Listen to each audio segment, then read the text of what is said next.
Baik,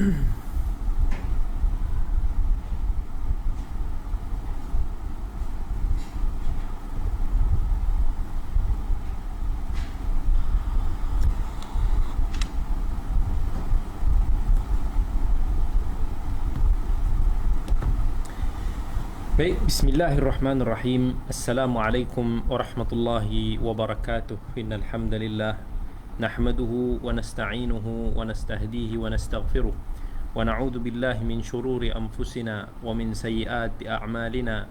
Man yahdihillahu fala mudilla lah wa man yudlil fala hadiya lah. Ashhadu an la ilaha illallah wahdahu la syarika lah wa ashhadu anna Muhammadan 'abduhu wa rasuluhu وصفيهم من بين خلقه وخليله. رب اشرح لي صدري ويسر لي أمري واحلل عقدة من لساني يفقه قولي. أما بعد. Alhamdulillah, tuan-tuan, sahabat-sahabat semua yang dirahmati oleh Allah. Pada malam ini insya-Allah kita akan berbicara tentang satu topik yang berkaitan dengan salah satu simbol syiar Islam yang paling utama, iaitu yang berkaitan dengan al-amru bil ma'ruf wan nahyu 'anil munkar, menyeru ke arah kebaikan dan mencegah daripada kemungkaran. Sahabat-sahabat semua yang dikasihi oleh Allah, isu ni mungkin timbul kerana apa yang terjadi, apa yang dilihat berlaku di bumi Riyadh, di Jaziratul Arab, khususnya negara Arab Saudi, yang menyaksikan satu perubahan yang begitu ketara bila mana kita melihat pesta ataupun konsert terbuka besar-besaran Riyadh Season 2021 yang dirancang untuk berlangsung selama lebih kurang 5 bulan, dengan ada pelbagai-bagai yang sangat banyak acara-acara yang telah diatur. Kita semua terkejut lah, kita semua sedih, kita semua berduka dengan apa yang kita saksikan. Seperti mana yang saya pernah tulis sebelum ini, bukannya kita ni masa macam pelik, sebab maksiat ni kita lihat berlaku di mana-mana. Di negara Islam berleluasanya maksiat-maksiat. Di negara kita sendiri pun lebih teruk, di negara-negara lain pun lebih teruk daripada itu.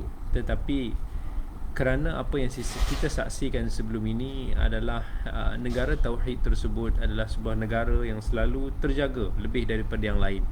Satu negara yang sangat berhati-hati sampai di label sebagai konservatif, kan, sampai ada seseparuh melabelnya sebagai jumud dan sebagainya. Ini nak kata how negara tersebut berusaha untuk nak mengekalkan budaya Islam dan juga budaya tempatan itu.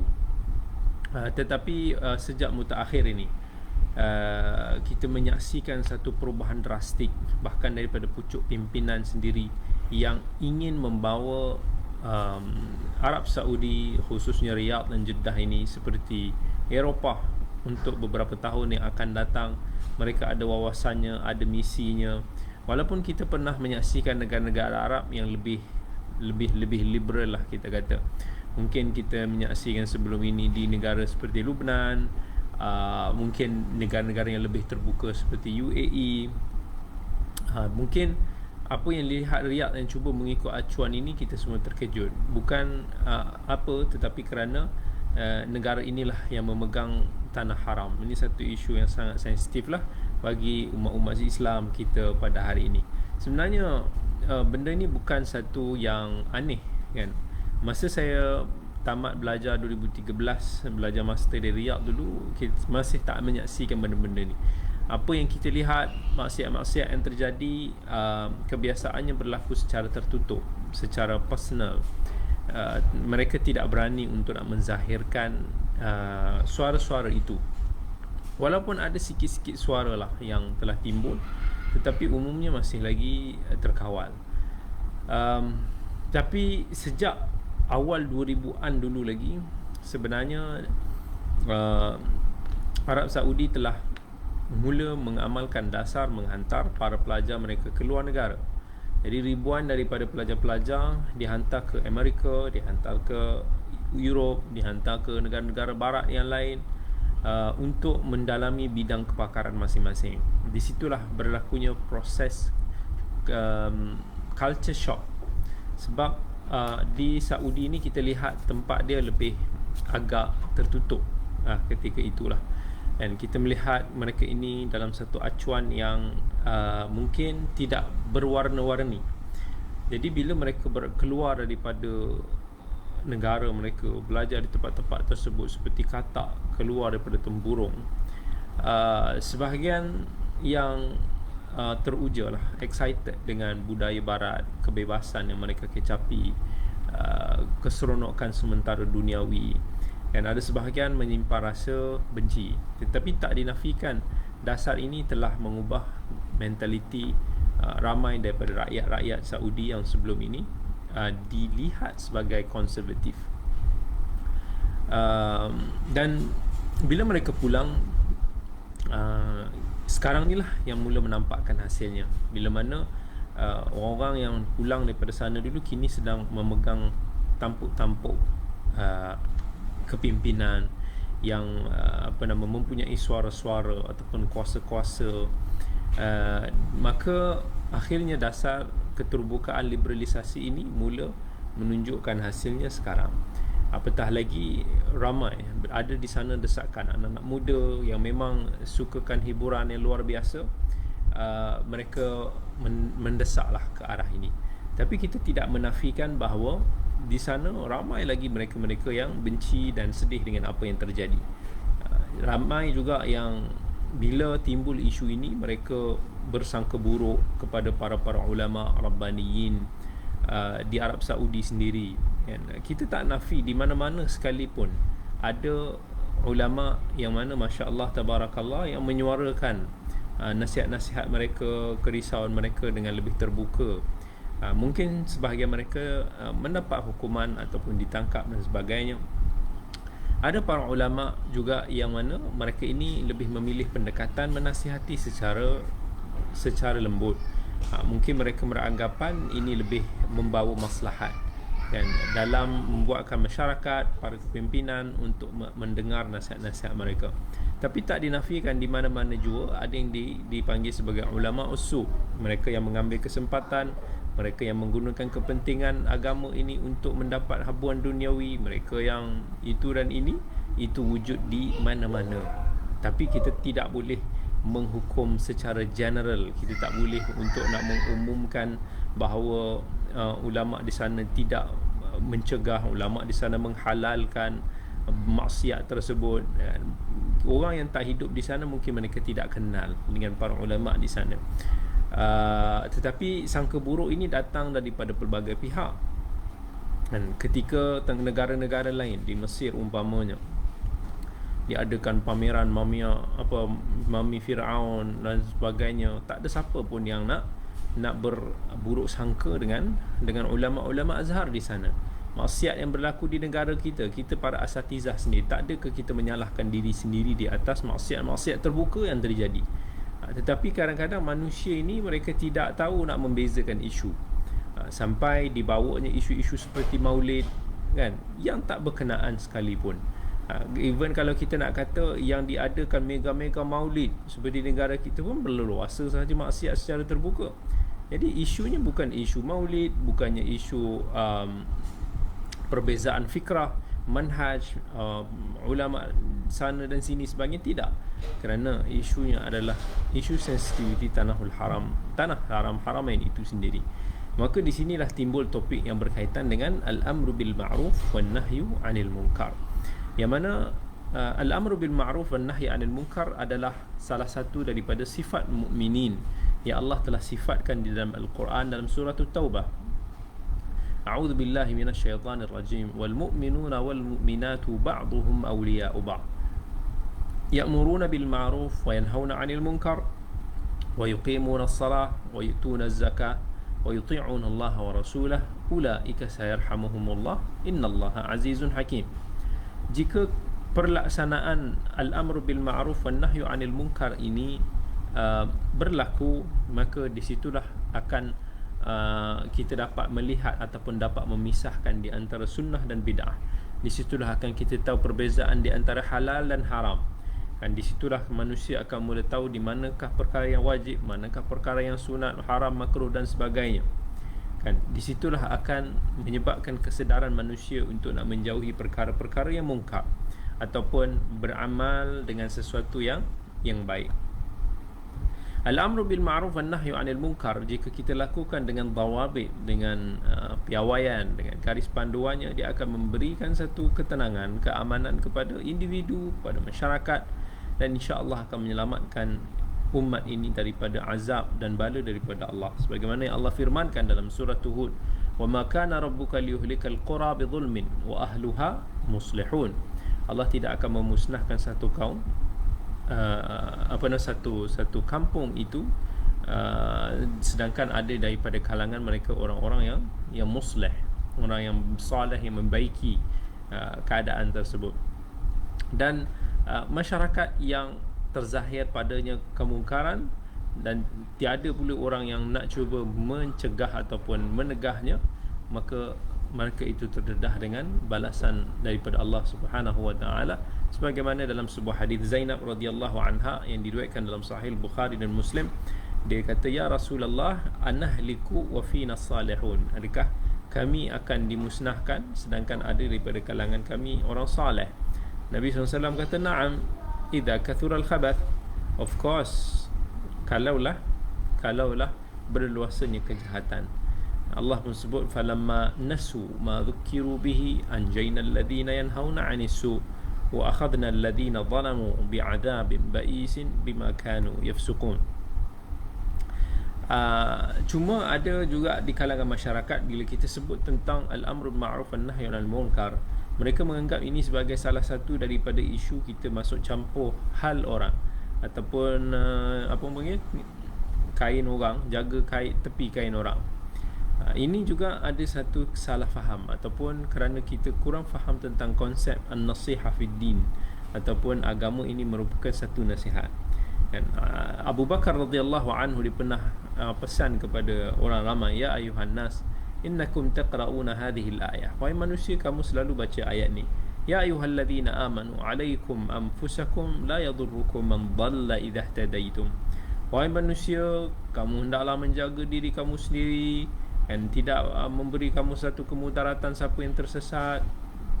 Dan sedangkan Abu Bakar kata, "Aku mendengar Rasulullah sallallahu alaihi wasallam berkata, innan nasa idza ra'au adh-dhalima falam ya'khudhu 'ala yadayhi aushaka ay ya'ummahumullahu bi'iqabin minhu."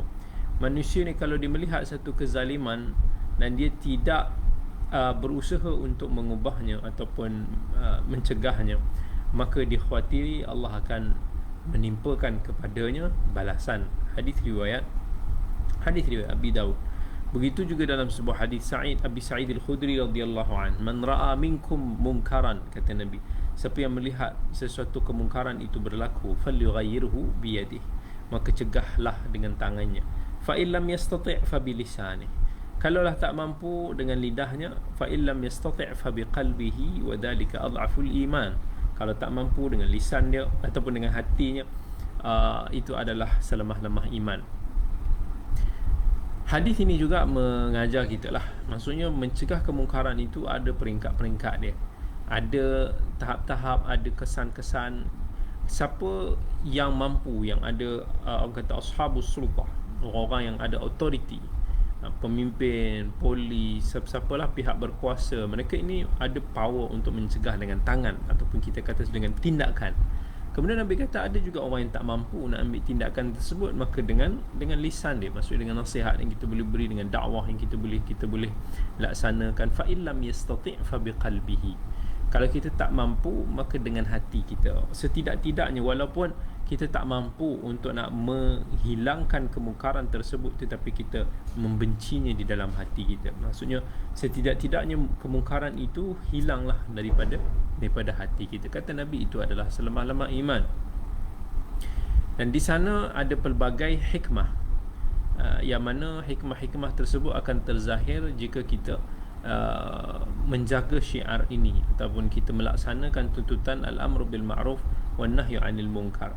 Sama ada maslahat tersebut ataupun hikmah tersebut berbalik kepada orang ataupun pihak yang melaksanakan perkara tersebut, atau pihak yang menyeru kebaikan ataupun mencegah kemungkaran, ataupun maslahat kebaikan itu akan berbalik kepada orang ataupun pihak yang maf'ul itu, pihak yang dicegah ataupun diseru itu, ataupun hikmah itu, kebaikan itu akan berbalik kepada umum, kepada maslahat awam. Jadi kalau kita lihat contohnya, antara faedah-faedah yang ataupun maslahat yang akan kembali kepada pihak yang melakukan tugasan al-amr bil ma'ruf wan nahy 'anil munkar, yang pertama sekali, dia telah melaksanakan tugasannya, dia telah melaksanakan tanggungjawab di taklif dia. Dan seperti mana dalam firman Allah, lima ta'iduna qaumanillahu muhlikuhum aw mu'adzibuhum 'adaban syadida qalu ma'dziratan ila rabbikum. Yang kedua, kita telah mendirikan hujjah Allah, kita telah sekurang-kurangnya kita telah menegakkan hujjah kita kepada pihak tersebut, sebagaimana yang Allah sebut dalam surah An-Nisa, rusulan mubasysyirin wa mundhirin li'alla yakuna linnasi 'ala Allah hujjatun ba'da rusul. Allah utuskan para rasul ini supaya dia menjadi hujjah ke atas manusia satu hari nanti. Tidak-tidaknya manusia tidak akan ada alasan kan, kenapa tak ada orang bagi peringatan, kenapa itu dan ini. Allah telah berikan peringatan tu kepada kita. Yang ketiga, dia sebagai satu penyaksian juga bila mana kita telah melakukan tugasan tersebut. Dan begitu juga ia sebagai salah satu daripada tanda kita menzahirkan kesyukuran kita kepada Allah, sebab setiap daripada apa yang kita gerakkan dalam kita melakukan kebaikan itu, dia adanya pahala bersedekah kan. Tahmid kita ada sedekah, tahlil kita ada sedekah, tasbih kita ada sedekah. Dan Nabi kata setiap daripada amr bil ma'ruf sedekah, wa nahyu 'anil munkar sedekah. Setiap daripada nasihat yang kita lakukan itu juga memberi pahala sedekah, mencegah kemungkaran itu juga sebahagian daripada sedekah. Dengan itu insya-Allah kita akan dapat pahala yang berterusan, setidak-tidaknya dengan walaupun apa yang kita lakukan benda itu kecil kita rasakan, tetapi Allah kata faman ya'mal mithqala dzarratin khairan yarah. Apa sahaja kebaikan yang kita lakukan walaupun kecil sahaja, maka Allah melihatnya dan Allah pasti akan memberikan ganjaran. Dan di setiap daripada kebaikan yang kita lakukan, ia menjadi juga kafarah kepada segala kejahatan, keburukan yang kita lakukan. Innal hasanat yudhibna sayyi'at, kata Allah dalam surah Hud. Sesungguhnya kebaikan itu akan memadamkan keburukan. Dan seterusnya dia akan memberikan satu keselamatan kepada kita di dunia dan juga di akhirat. Tetapi bila mana kita mengabaikan al-amr bil ma'ruf wan nahyu 'anil munkar, maka kita telah mendedahkan diri kita kepada azab Allah. Sebagaimana yang Allah firman, falau la kana minal quruni min qablikum ulu baqiyatin yanhauna 'anil fasadi fil ardi illa qalilan mimman anjayna minhum wattaba'a alladhina zalamu ma utrifu fihi wa kanu mujrimin wa ma kana rabbuka liyuhlikal qura bidzulmin wa ahluha muslihun. Dan Allah kata lagi, falamma nasu ma dhukiru bih anjayna alladhina yanhauna 'anis su' wa akhadna alladhina zalamu bi'adabin ba'isin bima kanu yafsuqun. Maksudnya orang-orang yang melakukan amr ma'ruf dan nahy 'anil munkar ini, mereka akan diselamatkan oleh Allah Subhanahu wa taala. Selain juga tugasan al-amr ma'ruf dan nahy 'anil munkar ini merupakan satu tugasan yang mirip dengan tugasan para rasul, maka kita meneruskan legasi mereka insya-Allah. Kemudian al-amr bil ma'ruf dan nahy 'anil munkar ini juga kembali maslahat dia kepada pihak itu, pihak yang diberikan nasihat, pihak yang ditegur dengan harapan semoga mereka akan mendapat manfaat. Semoga insya-Allah mereka akan istiqamah di jalan kebaikan. Dan sebagai satu usaha untuk nak kita menyelamatkan mereka di dunia, menyelamatkan mereka di akhirat. Ini adalah sifat umat yang terbaik.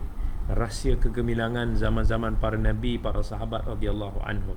Ya Allah kata, kuntum khaira ummatin ukhrijat lin-nas ta'muruna bil ma'ruf wa tanhauna 'anil munkar. Kamu adalah manusia sebaik-baik umat selagi mana kamu menyeru ke arah yang ma'ruf. Ukhrijat lin-nas, ukhrijat ni kalimah yang mabni lil majhul, seolah-olah macam dia adalah manusia pilihan yang dikeluarkan, pilihan daripada Allah kepada sesiapa yang masih melaksanakan al-amru bil ma'ruf wan nahyu 'anil munkar. Mereka itu adalah mereka yang umat yang terbaik. Dalam kalau kita melihat pula daripada sudut kebaikan yang dibawa secara umum kepada umum masyarakat, ini sebagai salah satu daripada kita menjaga agama Allah, syariat Allah, kita menjaga akidah. Kita ada sahabat-sahabat yang selalu bersuara tentang isu-isu akidah. Kita ada sahabat-sahabat yang selalu berbicara mempertahankan hadis dan sunnah Nabi sallallahu alaihi wasallam. Kita ada sahabat-sahabat yang selalu akan memelihara kesucian kalamullah. Kita ada sahabat macam-macam yang mana kita seharusnya tidak boleh menyalahkan kenapa si fulan tak bercakap isu ni, kenapa fulan. Kita saling melengkapi, kita tidak akan mampu untuk nak bercakap dalam semua benda, tetapi kita semua mempunyai niat yang satu, iaitu kita nak berkhidmat kepada agama Allah, kita nak mempertahankan agama Allah, kita nak membimbing masyarakat sama-sama untuk menuju ke syurga Allah yang kekal abadi. Hai. Dan Allah perintahkan kepada kita, waqatiluhum hatta la takuna fitnatun wa yakuna ad-dinu lillah. Perangilah mereka sampailah tidak adanya fitnah, sehingga agama ini semuanya adalah milik Allah. Dan kalaulah contohnya ada orang yang tidak mau untuk nak memberikan nasihat, menyeru ke arah yang ma'ruf ataupun mencegah daripada kemungkaran, maka dia telah membiarkan masyarakat dia untuk, ataupun orang sekeliling dia untuk terus tersimpang ataupun terus seolah-olah dia hanya mementingkan diri, ingin menyelamatkan diri sendiri.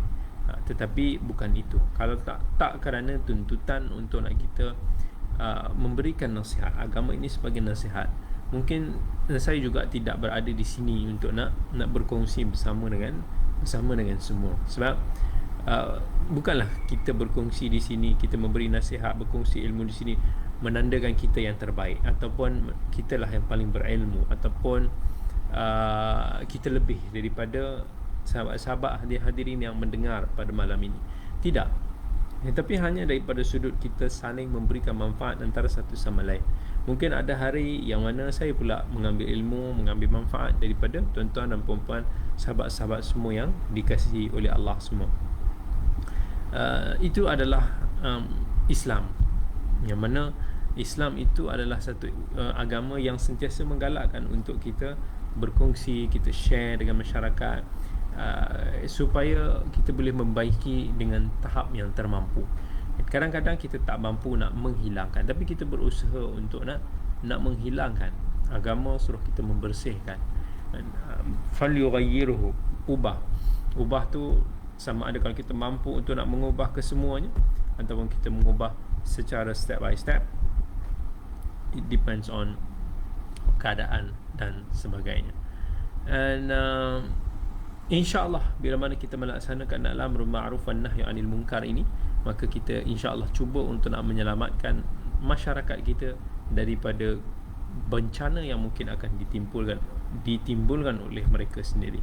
Wa ma asabakum min musibatin fabima kasabat aydikum falaula kana min al-qurun min qablikum ulu baqiyatin yanhauna 'anil fasadi fil ardi illa qalilan mimman anjayna minhum. Ini satu isyarat bahawa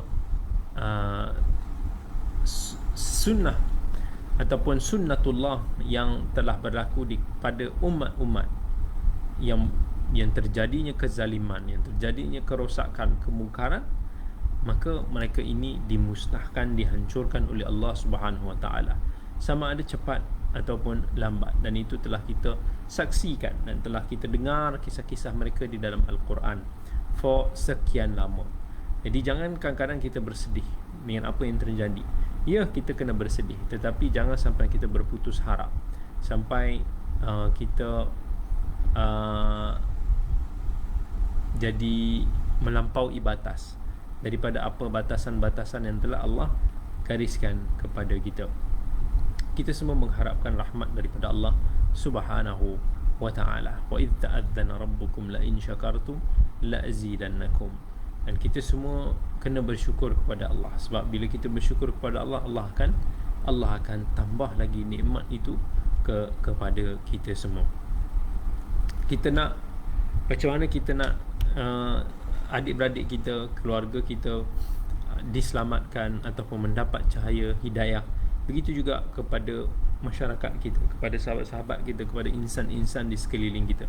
Kita bukan orang yang kerana orang itu melakukan satu dua kesilapan ataupun dia ada kekurangan, maka kita nak tinggalkan dia ataupun kita abaikan dia. Selagi mana kita termampu, kita cuba pimpin tangan dia. Jangan sebabkan dia ada satu apa yang kita melihat sebagai satu penyimpangan, kita terus memutuskan ukhuwah, kita terus memutuskan hubungan silaturahim, hubungan kekeluargaan, persahabatan sebagainya. Jangan, sebab kita adalah da'i kepada diri kita sendiri, da'i kepada orang di sekeliling kita. Kan, apa guna kita bersahabat kalau kita tak boleh saling menasihati? Kan, apa guna kita bersahabat kalau kita mudah untuk nak berputus arang, berpatah arang? Itulah ukhuwah. Ukhuwah fillah ini adalah ukhuwah yang dibina kerana Allah. Bila kita saling menasihati, kita telur, bukan kerana kita nak meninggi diri ataupun kita nak memecah belahkan, tetapi apa yang kita nak adalah kebaikan kepada diri sahabat kita sebagaimana kita inginkan kebaikan kepada diri kita sendiri. Kata Imam Sufyan Ats-Tsauri, idza amarta bil ma'ruf syadadta dhahral mu'min. Kalaulah kamu menyuruh ke arah kebaikan, kamu telah menguatkan seorang mukmin itu. Wa idza nahaita 'anil munkar arghamta anful munafiq. Kalaulah kamu mencegah kemungkaran, seolah-olah kamu telah orang kata mengemek-mengemekkan hidung orang-orang yang munafik. Inilah simah ataupun apa yang kita nak kembali ataupun nak hidupkan kembali dalam umat ini. Umat ini sudah kehilangan simbol ini. Kita bila mana kita nak melakukan al-amr bil ma'ruf wan nahyi 'anil munkar, masyarakat akan memandang serong kepada kita. Kalau jiran tetangga ataupun orang-orang terapat dengan kita, mungkin mereka akan menganggap kita ni menyibuk ataupun menjaga tepi kain dia sahaja. Kubur masing-masing lah, kata orang kan. Especially di dalam bab an-nahyu 'anil munkar. Ramai manusia yang mana bila kita seru mengajak orang untuk nak melakukan kebaikan, ada seseparuh orang ni dia play safe. Dia play safe ni dia cuma nak ajak orang buat baik je. Bukan kata benda tu tak bagus, tetapi kalau kita nak buat orang suka semata-mata kepada kita, yes, kita pilihlah untuk al-amrul ma'ruf sahaja. Benda ni boleh kata hampir ittifaq, hampir kesepakatan orang suka benda ni, setuju. Mana orang tak suka kita suruh berkasih sayang, kita suruh bersedekah, kita suruh tunjuk akhlak yang baik, kita benda yang baik, yang common, yang semua orang suka buat benda-benda tu. Tetapi it will become problems when kita mula untuk nak mengapplykan bahagian yang kedua, which is an-nahyu 'anil munkar. Yang ini ramai orang tak boleh terima, sebab bila kita an-nahyu 'anil munkar, kita akan melihat mungkin sudut lemah keburukan pihak lain. Di situ orang akan mula tersentak ataupun sensitif. Kan, manusia tak suka bila ditegur, manusia tak suka bila dilihat dirinya lemah, manusia ni ada ego. Jadi bila ditegur, maka di situlah akan ada reaksi. Bila ada reaksi, akan ada yang menentang, akan ada yang melampaui batas sampai melabel, menuduh dan sebagainya. Saya bagi satu contoh saya lah, kan, kira kata apa kalau saya nasihat lah, saya akan pilih the best way lah, sehalus mungkin lah untuk nak nasihat. Dalam banyak keadaan saya tak suka sebut nama pun, kecuali dalam keadaan-keadaan yang sangat-sangat penting. Contohnya bila kita melihat penyelewengan yang melampaui batas, banyak sangatlah berlaku, maka di situ perlunya ada tahdzir ataupun kita nak berikan peringatan kepada masyarakat tentang bahaya ideologi fikrah dakwah yang dibawa oleh si fulan. Kan, sometimes kita dah pilih juga dengan ayat yang terbaik, sehalus kita tak ada menggunakan langsung caci maki hamun. Kalau tuan-tuan cek, saya tak ada langsung nak menggunakan perkataan kesat, kasar, tak pernah langsung nak mencarut ataupun nak cuba untuk nak meremehkan orang lain, melainkan benda-benda yang mungkin benda yang terlajak kata. Tapi seingat saya rasa saya cuba menjaga sebaik mungkin. Cuma itu pun tengok dalam keadaan sehalus mungkin. Saya tak suka provokasi, saya tak suka guna ayat-ayat sindiran ke apa yang terlampau over lah, kan, sikit je. Tetapi respon yang saya dapat keras, kan, macam mana kita dihambat balik, kita mula diterjah balik, kita mula dimaki, kita mula dicaci, kita mula difitnah, kita mula dituduh, kita mula dilabel macam-macam, kan. Itulah lumrah bila mana kita nak al-amru bil ma'ruf wan nahyu 'anil munkar. Kita nak mempertahankan hadis, kita nak menegur kesalahan-kesalahan yang very critical dalam masyarakat. Tapi respon yang kita dapat luar biasa. Tetapi bila kita menyuruh ke arah yang ma'ruf, nobody pun yang nak menyerang kita balik, kan. Sebab itu benda yang kita semua bersepakat. Dan inilah yang menyebabkan mungkin sebahagian daripada para pendakwah di luar sana yang lebih suka untuk nak mengelakkan pendekatan an-nahyu 'anil munkar. Sebab itu lebih selamat lah. Kita nak jaga reputasi kita, kita nak jaga populariti kita, kita nak tak nak mengusik orang sesiapa, kita nak tenang-tenang aja gitu, kan. Itu sebahagian apa yang dipilih. Tapi bagi saya lah, ini adalah amanah, kan. Saya dah cuba untuk nak memilih pendekatan sebaik mungkin.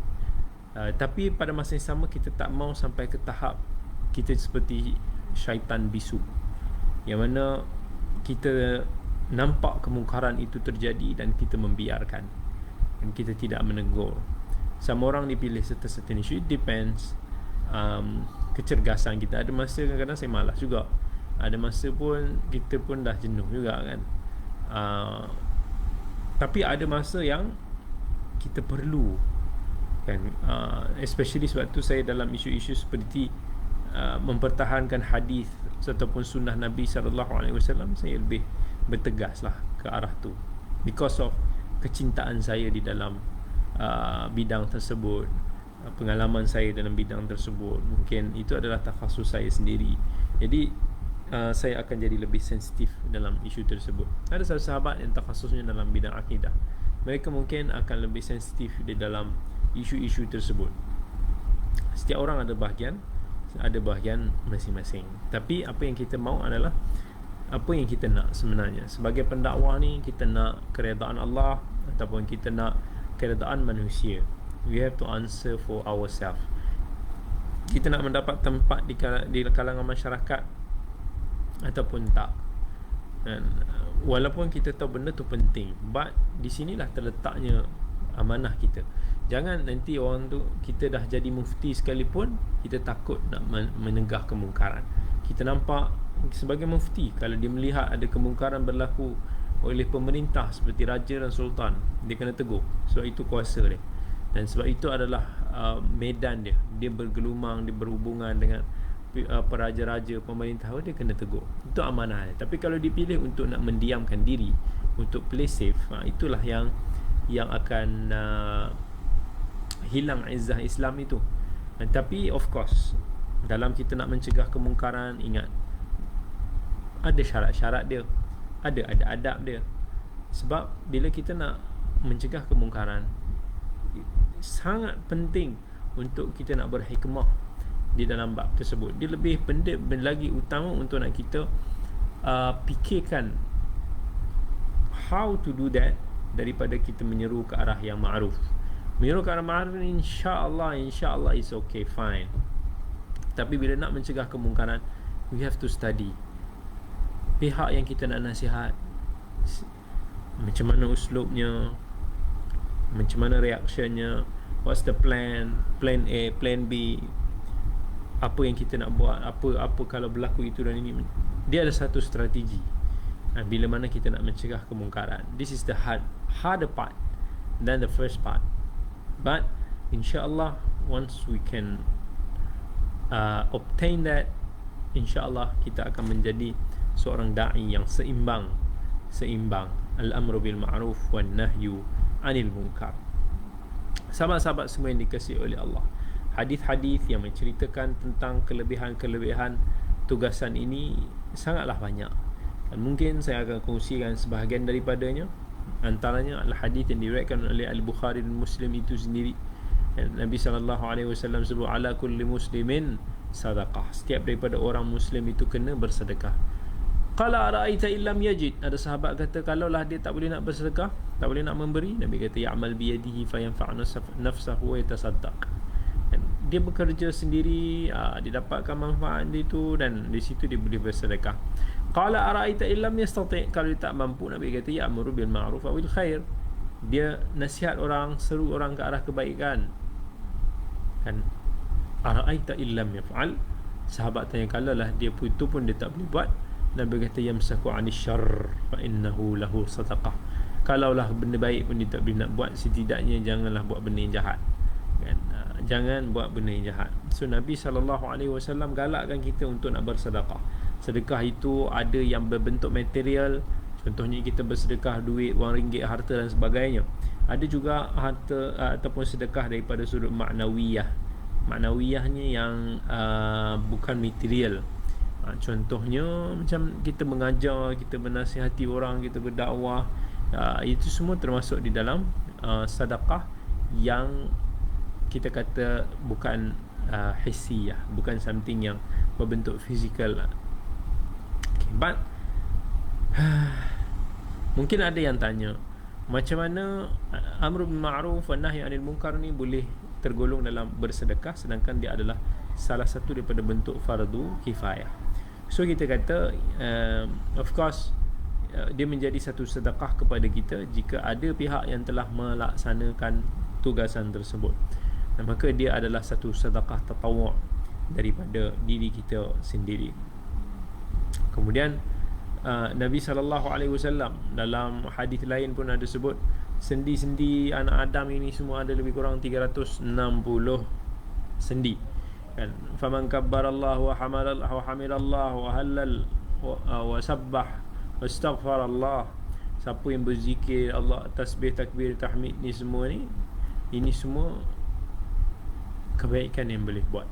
Wa amara bima'rufin aw naha 'an munkar, termasuk juga sedekah-sedekah yang kita boleh dapat, pahala-pahala yang kita boleh dapat daripada setiap sendi ni. Nabi sebut salah satunya adalah bila kita menyeru ke arah yang ma'ruf dan mencegah daripada kemungkaran. Dalam hadis lain Nabi kata, tabassumuka fi wajhi akhika laka sadaqah, bersenyum atau kita senyum di wajah saudaramu itu adalah memberikan kita sedekah. Menyeru ke arah yang ma'ruf dan mencegah daripada kemungkaran juga adalah pahala kita bersedekah. So sedekah ini adalah Nabi sebut jelas-jelas, antaranya adalah kita al-amru bil ma'ruf wan nahyu 'anil munkar. So kalau kita tak ada duit pun, tak ada banyak nak bagi orang harta benda gitu, insya-Allah kita al-amru bil ma'ruf wan nahyu 'anil munkar, maka kita akan mendapatkan pahala bersedekah yang sangat-sangat banyak ini.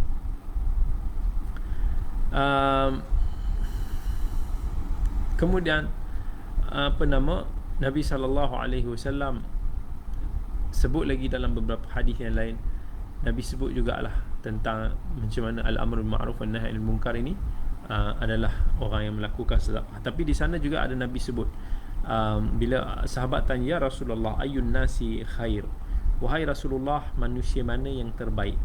Nabi jawab, khairun nasi aqra'uhum wa atqahum wa amuruhum bil ma'ruf wa anhahum 'anil munkar.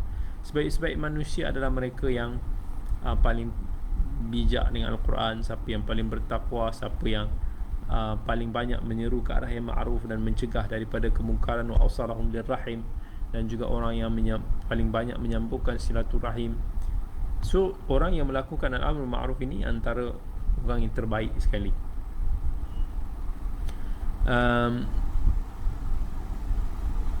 Kemudian ada lagi hadis lain yang Nabi SAW sebutkan,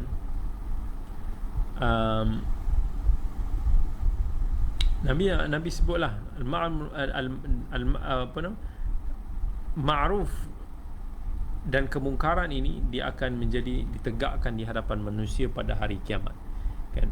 Ma'ruf ini dia akan memberitahu kepada empunya diri kebaikan yang dia akan dapat, dan kemungkaran orang itu dia akan dia akan memberikan balasan yang buruk lah kepada orang tersebut.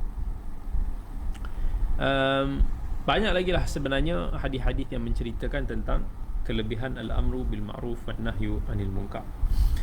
Jadi Allah Subhanahu wa taala telah menjadikan agama Islam ni sebagai din al-waqi', satu agama yang cukup praktikal. Islam ataupun Allah itu sendiri tidak meminta umat dia ataupun orang Islam ini untuk melakukan sesuatu di luar daripada kudrat ataupun kemampuannya. Setiap daripada suruhan, setiap daripada tegahan, semuanya adalah berdasarkan kepada kemampuan manusia dan individu itu sendiri. Sebagaimana yang Allah sebut dalam ayat yang akhir suratul Baqarah, la yukallifullahu nafsan illa wus'aha. Allah tidak membebankan seseorang itu melainkan dengan apa yang dia usahakan. Malah dalam suratul Taghabun Allah kata fattaqullaha mastata'tum, bertakwalah kepada Allah dengan sedaya yang kamu termampu. Yuridullah bikumul yusra wa la yuridu bikumul usra. Allah menginginkan kesenangan kepada kamu dan Allah tidak menginginkan bebanan sukar kepada kamu. Nabi pun pesan, idza amartukum bi amrin fa'tu minhu mastata'tum.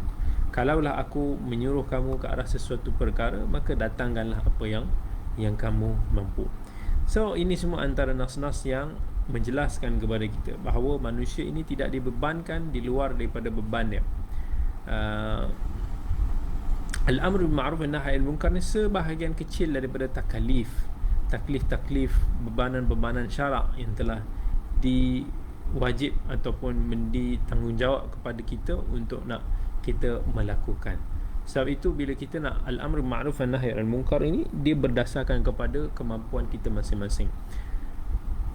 Nabi kata, siapa yang melihat man ra'a minkum munkaran falyughayyirhu bi yadihi, siapa yang melihat satu kemungkaran itu berlaku, maka cegahlah dengan tangannya. Ini of course bagi siapa yang mampu. Fa illam yastati' fa bi lisanihi, kalau tak mampu dengan lisannya, kalau tak mampu lagi dengan hatinya, dan itu adalah selemah-lemah iman. So semua orang mesti kena mencegah kemungkaran, dengan sama ada dengan nasihat tangan, dengan tindakan ataupun dengan hati sahaja. Setidaknya itu mesti kena ada dalam kita semua. Itu adalah tuntutan daripada Nabi sallallahu alaihi wasallam. Kalau contoh kita nampak ada berlaku maksiat depan mata kita, kita mendengar satu maksiat dilakukan, setidaknya dalam hati kita tu rasa benci, rasa sedih, rasa kecewa. Kalau kita tak mampu untuk nak mencegah secara fizikal, ataupun barangkali kita tak mampu untuk nak meluahkan sama ada dengan tulisan kita ataupun dengan ucapan kita, tapi hati kita sebagai orang beriman mesti kena ada sifat benci itu. Jadi bila kita benci je daripada hati, it's definitely sebab kemungkaran itu yang berlaku di hadapan kita itu tidak boleh untuk nak dihilangkan secara sepenuhnya. Tetapi moga dengan kebencian itu akan melahirkan satu idea, satu tindakan kita di masa yang akan datang, supaya insya-Allah kita mampu untuk nak menghilangkan kemungkaran itu, insya-Allah. Dalam kita nak melaksanakan tugasan ini, maka ada beberapa syarat. Yang pertama, kita kena mampulah. Kita kena ada kudrat untuk nak menyeru ke arah yang ma'ruf ataupun mencegah daripada kemungkaran. Kemampuan itu dia ada dua jenis, satu berbentuk hissi, satu berbentuk maknawi. Sebab al-amr bil ma'ruf ni dia seumpama kita berjihad, kita berdakwah di jalan Allah, maka kita perlu kena ada kekuatan, kemampuan daripada segi fizikal kita, dan juga dari sudut dalaman kita kena ada. Maka para ulama mensyaratkan untuk nak kita melaksanakan al-amru ma'ruf wan nahy anil munkar ini, kena ada kemampuan hissiyah, fizikal, dan juga maknawiyah, secara spiritual ataupun secara dalaman. Secara luaran contohnya, we have to have good kesihatan. Mesti kita ada panca indera kita pun dalam bab tersebut okey. Dari sudut kemampuan dalaman, di situlah kita kena raikan, kita kena maksudnya faham itu adalah kemungkaran yang berlaku. Maksudnya we have to have knowledge, kita kena ada ilmu tentang kemungkaran yang berlaku, supaya kita tak mau apa yang kita sangka sebagai mungkar itu rupa-rupanya tidak mungkar. Ada orang disalah faham disebabkan cetek ilmu dia.